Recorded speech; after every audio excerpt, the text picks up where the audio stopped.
Nicolas Sarkozy, c'est sans aucun doute le plus grand sujet de discorde entre Jacques Chirac et son épouse, Bernadette. Si l'ancienne première dame de 85 ans a toujours témoigné de son admiration envers le prédécesseur de François Hollande, son président de mari, lui, ne le portait pas vraiment dans son cœur. Résultat, c'est en cachette que Bernadette Chirac et Nicolas Sarkozy se retrouvaient pour de longues discussions passionnées.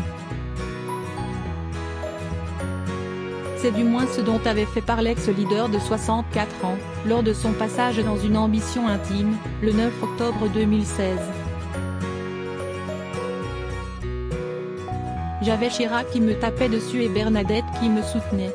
On se retrouvait chez un ami à elle, avait-il expliqué à Karine Le Marchand. Pourtant, fut une époque où Bernadette Chirac, elle aussi, avait la dent dure contre le mari de Carla Bruni. Cette trahison de Nicolas Sarkozy que Bernadette Chirac n'a pas supporté. Si Jacques Chirac n'a jamais apprécié la compagnie de Nicolas Sarkozy, c'est sans doute parce qu'on lui a longtemps prêté une liaison avec sa plus jeune fille, Claude. Mais ce qui a véritablement détérioré leur relation, c'est lorsqu'en 1994, l'ex-mari de Cécilia Attia, pourtant fidèle du RPR, a rejoint le camp d'Édouard Balladur. Un revirement politique que l'ancien couple présidentiel a vécu comme une véritable trahison. Dès lors, Jacques Chirac n'a plus voulu entendre parler de son successeur à la présidence de la République, et son épouse Bernadette, bien que plus nuancée, n'a pas caché avoir gardé ce geste en travers de la gorge.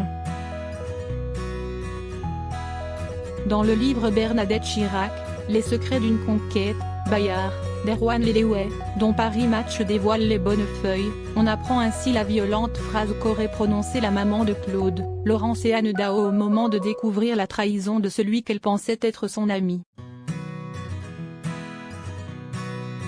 S'il le faut, je le tuerai de mes propres mains, aurait-elle hurlé, folle de rage. Heureusement depuis, l'eau a coulé sous les ponts. 25 ans après les faits, l'ambassadrice des pièces jaunes ne semble plus avoir aucune rancœur envers l'auteur de La France pour la vie, un livre qu'elle va même jusqu'à appeler sa Bible.